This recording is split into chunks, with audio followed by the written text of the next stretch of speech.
Assalamualaikum warahmatullahi wabarakatuh. Alhamdulillahilladzi 'allamal Qur'an khalaqal insana 'allamahul bayan. Wassalatu wassalamu ala sayyidil anam sayyidina wa maulana Muhammadin sallallahu alaihi wasallam wa ala alihi wa ashabihil kiram, amma ba'du. Yang mulia para asatid, para ulama, pengurus DKM, para pengurus lingkungan, tokoh masyarakat, dan seluruh jamaah yang sama-sama hadir. Mudah-mudahan semuanya mendapatkan keridhaan Allah Subhanahu wa Ta'ala. Sebelumnya mari kita bil barakah. Mudah-mudahan kita semua diberikan sehat walafiat, umur panjang dalam taat, rezeki yang halalan thayyibah, keturunan yang soleh solihah. Al-Fatihah. Bismillahirrahmanirrahim. Alhamdulillah rabbil alamin.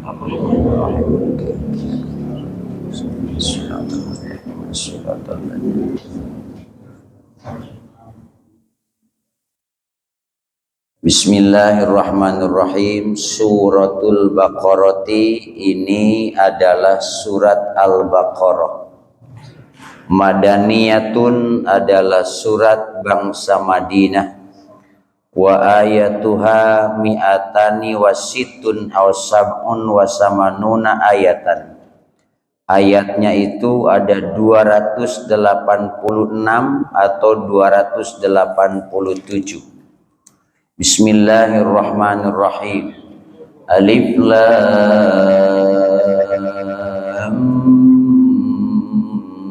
mim. Dzalikal kitabu la raiba fihi hudan lil muttaqin. Setelah selesai kita ngaji surat Al-Fatihah, insyaallah malam hari ini kita membuka surat Al-Baqarah. Namanya Al-Baqarah, kata mufassirin, tidak dimakruhkan walaupun dengan nama hewan. Karena Al-Baqarah itu artinya sapi betina. Tidak dimakruhkan. Kenapa dinamakan Baqarah? Karena sebagian di dalamnya itu menceritakan tentang sapi. Ya kan, nanti ada kisah-kisah sapi Musa As-Samiri di zaman Nabi Musa alaihi salam. Surat Al-Baqarah ini disebutnya surat Madaniyah. Arti surat Madaniyah itu surat yang ayat-ayatnya itu diturunkan setelah Nabi di Madinah. Bukan berarti suratnya diturunkan di mana? Di Madinah. Ini pengertiannya nih.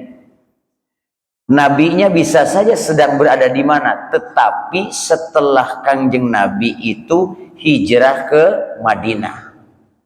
Ayatnya mungkin Nabi pas ada di Mekah, pas ada di Habsyi, pas ada di Thaif, tapi status Rasulullah sudah menjadi orang mana? Madinah. Itu disebutnya Madaniyah. Jadi mungkin diturunkannya di Madinah ataupun di luar Madinah, tapi Rasulullah statusnya sudah menjadi penduduk Madinah, disebutnya Madaniyah. Yang kedua, ada juga disebutnya Makkiyah. Surat-surat Makkiyah itu artinya surat yang diturunkan di Mekah. Bukan berarti turunnya hanya di kota Mekah. Sama statusnya seperti tadi. Waktu itu ketika surat itu turun, ayat itu turun, Rasulullah Sallallahu Alaihi Wasallam berstatus penduduk mana? Mekah. Suratnya, ayatnya mungkin turun di Mekah atau di luar Mekah. Itu pengertiannya.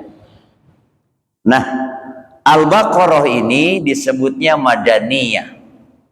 Karena kebanyakan ayatnya itu diturunkan setelah Rasul ada di mana? Di Madinah. Ada berapa ayat? Ulama ahli qiraat berbeda pendapat. Ada yang berpendapat mi'atani wasitun wasamanuna. Kemudian ada yang berpendapat mi'atani sab'un wasamanuna. Ada yang berpendapat ayatnya itu 286. Ada juga yang berpendapat 287. Tetapi perbedaan pendapat jumlah ayat ini tidak mengurangi kalimat yang ada dalam surat Al-Baqarah. Hanya ada satu ayat yang dihitung dan kemudian ada yang dianggap dua ayat itu dijadikan satu ayat. Maka menjadi jumlah ada yang 6, ada yang 7. Ayatnya semua ada, kalimatnya semua ada, hanya ada yang menjadikan salah satu wakaf sebagai ayat, ada juga yang tidak menjadikan salah satu wakaf sebagai ayat. Gitu. Dah. Biar cepatlah. Alif lam mim. Kalau awal Baqarah mah rata-rata kita hafal kan ya. Wong tiap tahlilan dibaca kok. Habis sholat juga dibaca. Alif lam mim ini dimaknai oleh ulama Allahu a'lam bimuradih bizalik. Allah yang tahu makna alif lam mim itu. Walaupun ada sebagian mufassirin menyebutkan bahwa alif lam mim itu singkatan. 3 huruf ini singkatan menurut sebagian ulama.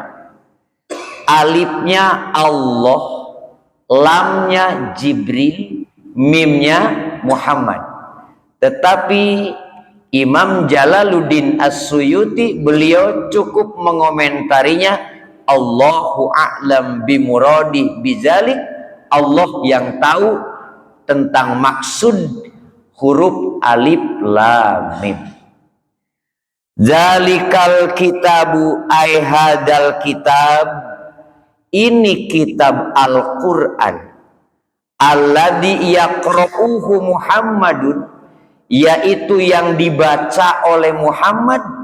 La roiba ay la syakka fihi, tidak ada keraguan-raguan di dalam itu Al-Qur'an. Semua yang disampaikan oleh Muhammad adalah min indillahi, dari Allah Subhanahu wa ta'ala. Satu, Alkitab yakni Al-Qur'an yang dibacakan oleh Nabi Muhammad sallallahu alaihi wasallam itu bukan karangan Nabi Muhammad, gitu.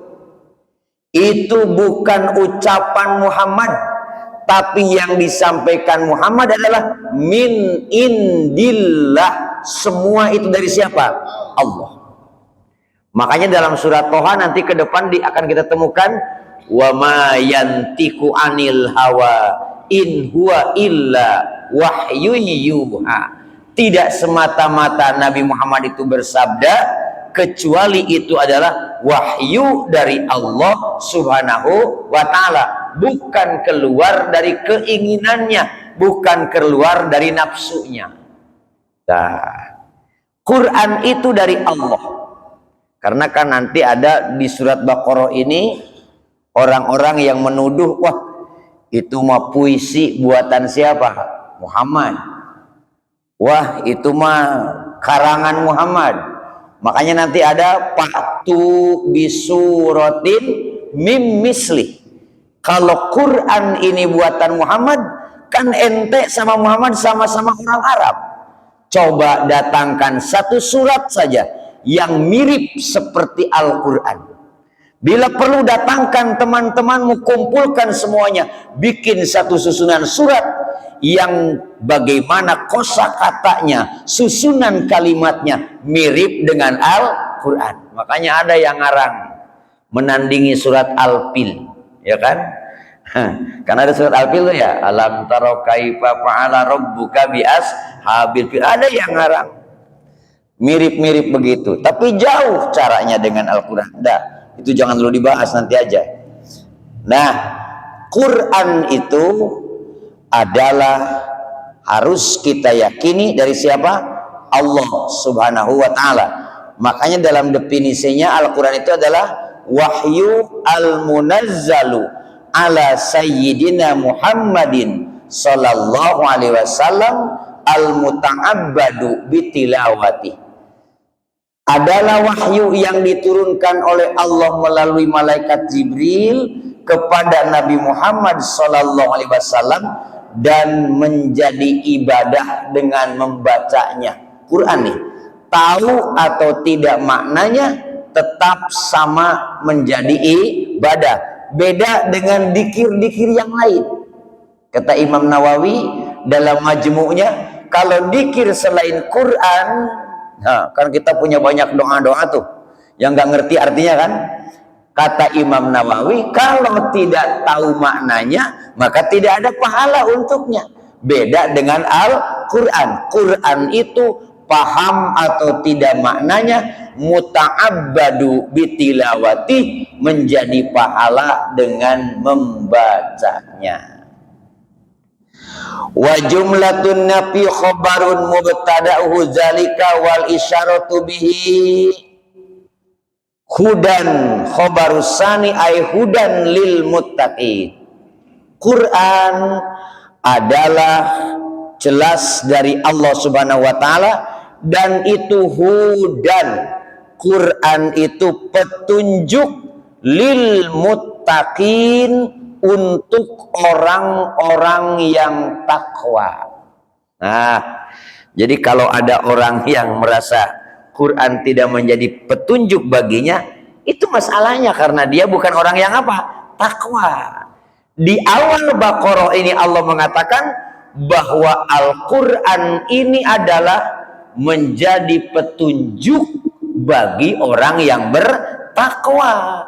Jadi kalau ada orang yang beralasan Quran tidak merasa jadi petunjuk, jangan menyalahkan Quran, karena peruntukannya pun bagi orang yang takwa. Bagi orang yang tidak bertakwa, bagi orang yang tidak beriman, Quran itu hujjah namanya. Apa itu? Hujjah. Hujjah itu sebuah argumen gitu, sebuah argumen. Tetapi bagi yang takwa, Quran itu adalah hudan, petunjuk. Siapa itu orang-orang takwa? As-sairina ila taqwa, yaitu orang-orang yang menjadi orang takwa dengan cara bimtisalil awamiri wajtina bin nawahi, yaitu orang-orang yang melakukan segala perintah Allah dan menjauhi segala larangan Gusti Allah. Itu orang takwa. Ini definisi yang paling gampang. Takwa itu definisi yang paling gampang apa? Melakukan segala perintah Allah, menjauhi segala larangan Allah. Nanti kesananya diperlebar lagi. Melakukan segala perintah Allah sekemampuan, meninggalkan segala yang dilarang oleh Allah sekuat tenaga atau matian. Nanti begitu tuh. Nanti dibahasnya nanti lagi lah di ayat yang lain ya. Yang penting malam ini bahwa Quran petunjuk bagi orang yang takwa. Siapa yang takwa? Al-imtisalul awamirillah wajtinabun nawahi. Mereka yang melakukan perintah-perintah Allah dan menjauhi larangan-larangan Allah Subhanahu wa ta'ala. Orang-orang takwa di awal surat ini disebutkan alladzina yu'minuna bil ghaibi wa yuqimunas shalah. Boleh tuh wakaf. Udah tadi alif lam mim zalikal kitabu la raiba fi, baru hudal lil muttaqin. Kata guru kita Ustaz Saifullah ada wakaf mu'anakoh. Jadi kalau wakaf mu'anakoh itu harus berhenti di salah satunya, jangan berhenti di duanya. Makanya orang-orang yang tahlilan udah pinter-pinter tuh. Dalikal kitabu la raiba fi hudal lil muttaqin. Kata aki-aki cocok sebab napasnya sudah ngapan gitu. bacaannya juga benar, dengan nafas juga sinkron, betul. Itu namanya wakaf ma'naqos. Sama ini juga boleh wakaf tuh. Ciri orang yang takwa itu salah satunya, bukan semuanya nih, salah satunya, karena di surat-surat lain juga ada tanda-tanda orang yang takwa. Siapa sih orang yang takwa? Satu, alladzina yu'minuna bil ghaib. Orang yang bertakwa itu selain tadi definisi umumnya melaksanakan segala perintah, meninggalkan segala larangan. Pertama, orang-orang yang beriman, yuqinuna, yusaddikuna, mereka meyakini, mereka membenarkan bil ghaibi, tentang yang gaib. Satu, bukan makhluk halus yang di gaib kita. Maksud kita mah gaibnya begitu sih, hantu gitu ya, pocong, ada makhluk gaib katanya. Yang dimaksud di ayat ini bukan itu. Yang dimaksud gaib di sini adalah bima ghaba anhum minal ba'si wal jannati wan nari. Mereka itu mengimani, meyakini, membenarkan tentang adanya bangkit dari kubur, tentang adanya sorga, tentang adanya apa? Neraka. Itu yang dimaksud gaib. Kalau jin mah nggak gaib, Pak. Itu mah gaib makna umum. Kan gaib makna umum mah asal tidak kelihatan mata, tidak terdengar telinga gitu ya, tidak bisa diraba, gaib. Jin gaib kata kita. Tapi kata orang yang bisa melihat, gaib apa tidak? Tidak. Kan ada orang yang bisa melihat jin. Di sini ada apa tidak? Jangan-jangan temennya tuh ya. Udah pasti jin gak bakal mau nunjukin diri kalau bukan ke CS-nya ya. Buktinya kita nggak pernah ngelihat. Nah, tapi katanya ada orang yang bisa melihat. Berarti bagi orang yang bisa melihat itu bukan gaib. Nah, yang dimaksud gaib dalam awal surat Al-Baqarah ini adalah sesuatu yang tidak kita lihat dan diperintah diyakininya. Contoh diantaranya ba'si, bangkit dari kubur. Nah, kalau Susana mah takut bangkit dari kuburnya. Ini kita nih kalau nanti mati bakal dibangkitkan menjelang hari kiamat, ya kan? Setelah hari kiamat, menjelang mahsyar, setelah semuanya tidak ada, semuanya meninggal dunia, alamnya oleh Allah dijadikan kiamat. Sebelum mahsyar itu bangkit dari kubur masing-masing. Serem kalau kita baca syarah Tijan Daruri itu. Ada yang kayak kiri, badannya uang, wah, kepalanya kiri, ngerti kiri. Nah, badannya orang, kepalanya babi. Ada juga yang badannya orang, kepalanya apa? Monyet. Ada juga di dunianya muslim, tapi nanti di alam mahsyar ada stempel, ada kafir. Itu di alam apa namanya? Ba'as. Ketika dibangkitkan dari kubur.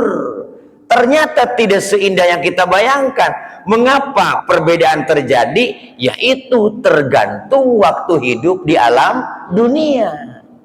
Jadi sebelum ke mahsyar itu, ketika bangkitnya pun sudah bisa diketahui mana yang baik, mana yang buruk. Itu gaib namanya. Nah, orang-orang yang takwa, walaupun alam itu belum pernah melihat, alam itu belum pernah mengalami, mereka yu'minuna, yuqinuna, yusaddikuna. Mereka mengimaninya, mereka meyakini adanya, dan membenarkan akan kedatangannya. Insya Allah kita termasuk yang itu ya. Pertama, orang takwa itu pertama dia iman bil ghaib, meyakini, membenarkan apa yang tidak mereka lihat tentang bangkit dari kubur, tentang adanya sorga, tentang adanya neraka. Buktinya kita meyakini, kan sering minta jadi ahli sorga. Buktinya kita meyakini habis sholat minta diselamatkan dari neraka. Karena kita membenarkan, karena kita meyakini, karena kita mengimani adanya gaib. Satu. Kedua, tanda orang yang takwa itu wa yuqimunas shalah, menegakkan sholat. Tidak cukup iman saja yang tadi. Mang, percaya kiamat, percaya. Percaya sorga, ngandel temen bi. Percaya neraka, percaya. Tapi tidak sholat. Belum termasuk orang yang takwa si kepriwe. Ngerti sorga, ngerti neraka, tapi tidak mau melaksanakan perintah Allah. Belum termasuk golongan orang yang takwa. Lihat di sini, setelah yu'minuna wa yuqimunas shalah, makna tartib huruf atapnya itu sama. Artinya percuma dia beriman tapi tidak melaksanakan sholat. Rajin sholatnya tapi tidak percaya kepada kiamat tadi tuh, itu juga percuma. Karena satu dengan yang lain saling keterkaitan dengan ketat, sama derajatnya. Bukan hanya percaya tapi dibuktikan dengan melaksanakan apa? Sholat. Yuqimunas sholat. Ya'tu nabiha bihukukiha. Nih, bukan cuman sholat. Ya'tu nabiha bihukukiha, mendatangkan segala hak sholat. Bener syaratnya. Ini nih, bener syarat-syaratnya, bener rukun-rukunnya. Kemudian sholatnya itu berefek kepada kehidupan sehari-hari. Itu namanya hukukis sholati. Ini mah sholatnya syaratnya nggak benar, rukunnya juga sama. Habis sholat maling. Itu tidak mendatangkan hak-hak sholat.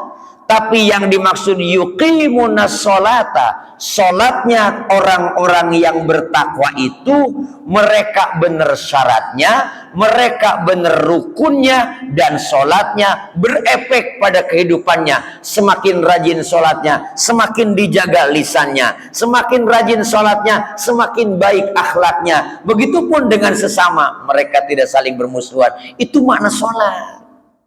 Nah, kadang-kadang kita mah sholat mah satu saf, istawu, suruh lurus, suruh rapet, tapi hatinya renggang, ya kan? Badannya mah rapet nih, dalam hatinya kalau bukan di masjid gua ikut ini. Nah, itu belum sholat, belum ya'tuna bihukukiha, belum memberikan hak-hak sholat. Karena orang yang sholat itu tanha anil fahsya iwal munkar. Dengan sholatnya itu mencegah perbuatan fahsya dan munkar, termasuk benci kepada sesama. Tuh, udahlah jangan diperpanjang lah ya. Nah, ini mah laginya dikilas-kilas aja. Wa mimma razaqnahum yunfikun. Masih tanda orang yang takwa. Wa mimma, asalnya wa min ma, ada nunnya. Wa min ma asalnya.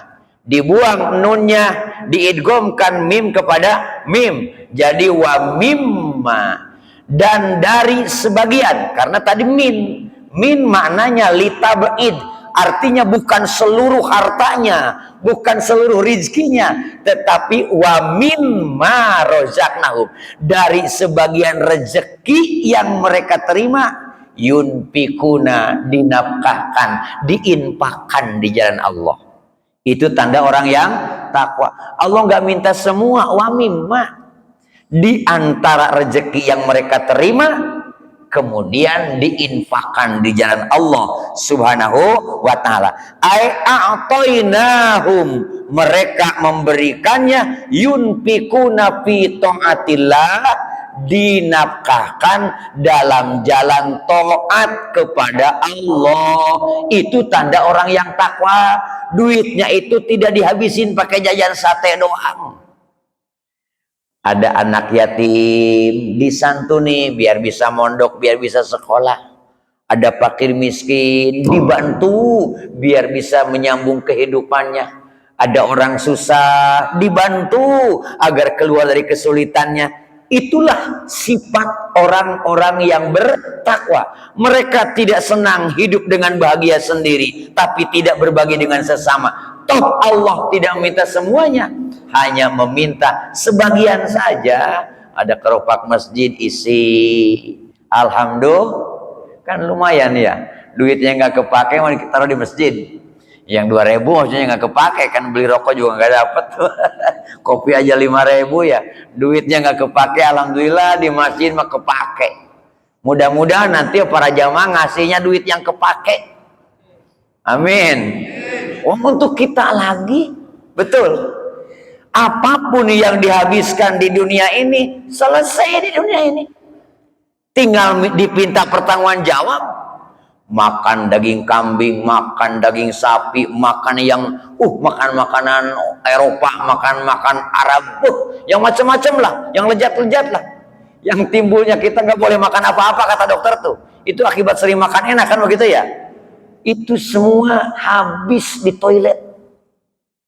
Tapi yang 2.000 duit sing ora kanggo, duit yang tidak kepake, itulah yang akan terus pahalanya mengalir kepada kita walaupun kitanya sudah tidak ada di muka bumi. Ini ciri orang yang bertakwa itu, jika punya rezeki tidak dia habiskan dengan poya-poya, dimakan saja untuk kemewahan, tidak. Justru sebagiannya itu dinafkahkan dalam taat kepada Allah Subhanahu wa ta'ala.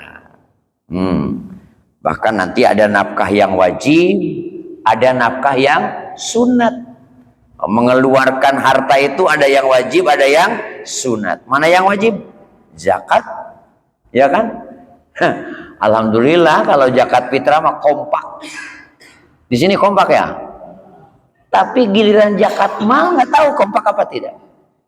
Suka dihitung nggak dagang kita nih setahun nih?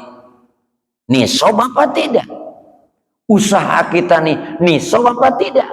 Zakat fitrah masa upil, satu orang 2,5 kilo, yang miskin juga mampu itu. Tapi zakat mal itu harus dihitung, karena dalam harta kita di situ ada hak orang lain, ada hak fakir, ada hak miskin, ada hak siapa? Mu'alaf, ada hak rikob, ada hak amilin, ada hak sabilillah, ada hak ibnu sabil, sama ada 8 asnaf.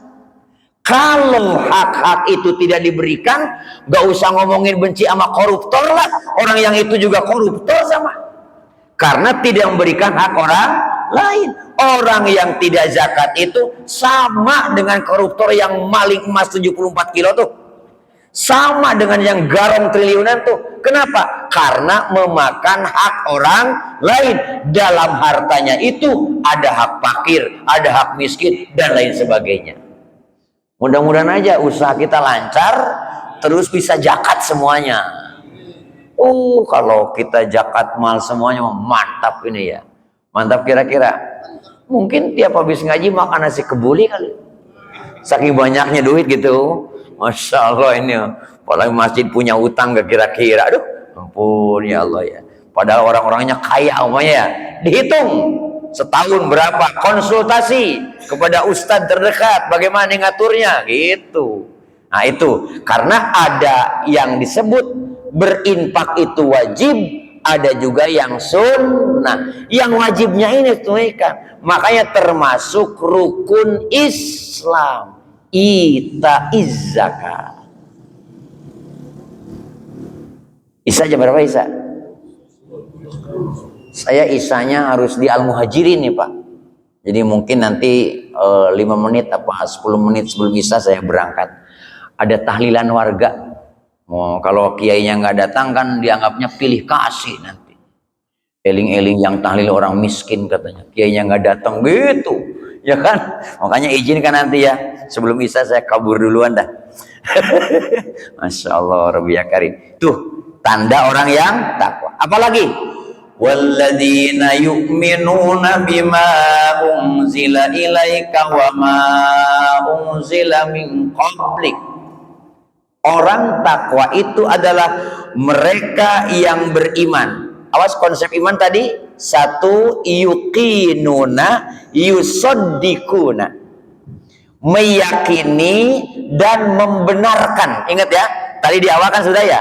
Yang dimaksud yu'minuna di sini adalah yusaddikuna, yuqinuna wa yusaddikuna, meyakini kebenarannya dan membenarkannya gitu. Nah, orang takwa itu dalam awal Al-Baqarah adalah mereka yang beriman bima unzila ilaika.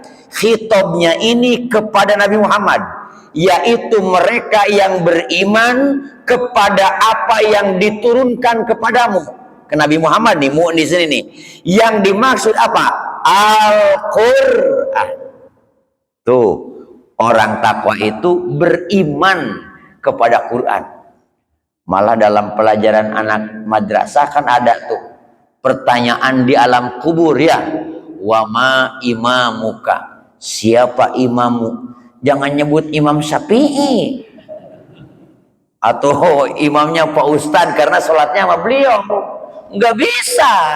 Yang dimaksud imam pertanyaan di kubur itu apa? Al-Quran. Artinya panduanmu apa? Undang-undang yang kau pakai apa? Adalah Al-Quran. Makanya orang-orang takwa itu meyakini, membenarkan atas apa yang Allah turunkan kepadamu adalah Al-Quran. Cukup sampai di situ? Tidak. Belum, karena disambung wa ma unzila min qablik, dan mereka mengimani, meyakini, membenarkan kepada kitab-kitab yang diturunkan sebelum kamu Muhammad, yang diturunkan ke Nabi Musa, yang diturunkan ke Nabi Isa, yang diturunkan ke Nabi Daud, yang diturunkan ke Nabi Sulaiman, yang diturunkan ke Nabi Ibrahim, suhuf Ibrahim namanya. Setiap nabi, setiap rasul punya suhuf dan berestafet. Orang yang takwa itu bukan hanya meyakini Quran, tapi meyakini bahwa semua kitab yang diturunkan, semua suhuf yang diturunkan kepada para nabi dan para rasul adalah dari Allah Subhanahu wa ta'ala. Tuh, kita makan cuman apanya 4 ya, ya kan? Quran, Taurat, Zabur, Injil, wis. Padahal Nabi Ibrahim punya suhuf, Nabi Sulaiman punya suhuf. Wah, karena tidak diwajibkan mengetahui secara detail. Yang penting meyakini keseluruhan kitab, keseluruhan suhuf yang diturunkan kepada para nabi dan rasul sebelum Nabi Muhammad, minallahi, dari Gusti Allah. Itu yang diperintahnya. Nah, orang takwa itu meyakini itu. Mana itu? At-Taurat wal Injil, yaitu kitab Taurat, yaitu kitab Injil yang asli, bukan yang palsu. Wa ghairihima, dan selain Taurat Injil ada Zabur, ada suhuf dan lain sebagainya. Apalagi wabil akhirati hum yuqinun, orang takwa itu meyakini tentang akhirat. Ya'lamuna, mereka tahu bahwa akhirat itu ada. Mereka meyakini akhirat itu ada. Mana akhirat? Akhirat itu selain dunia.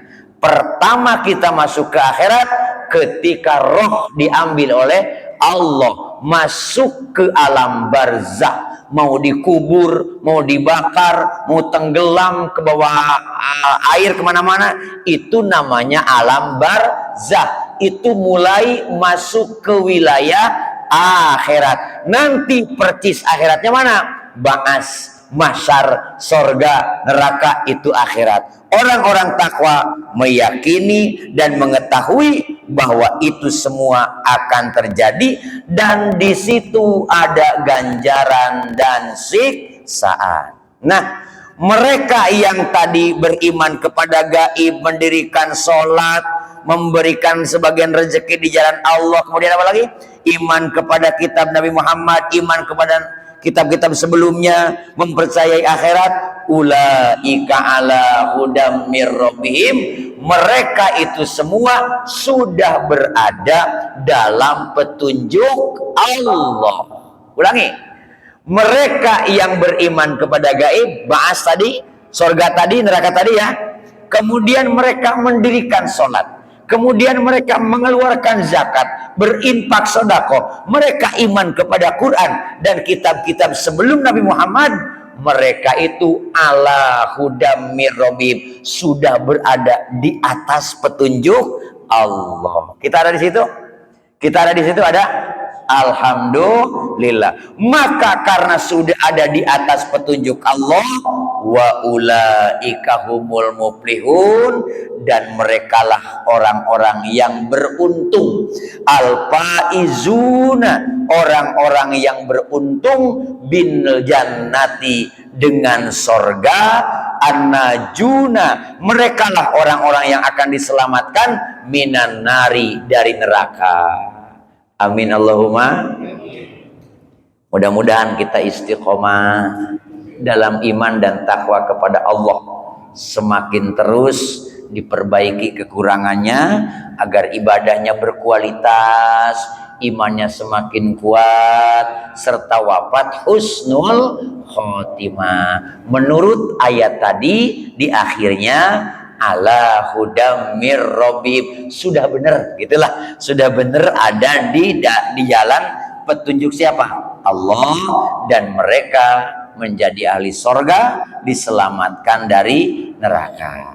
Nanti pengajian berikutnya insya Allah akan menyebutkan sifat orang kafir dan sifat orang munafik. Yang tadi sifat orang beriman yang bertakwa. Mudah-mudahan manfaat. Mohon maaf saya duluan ya.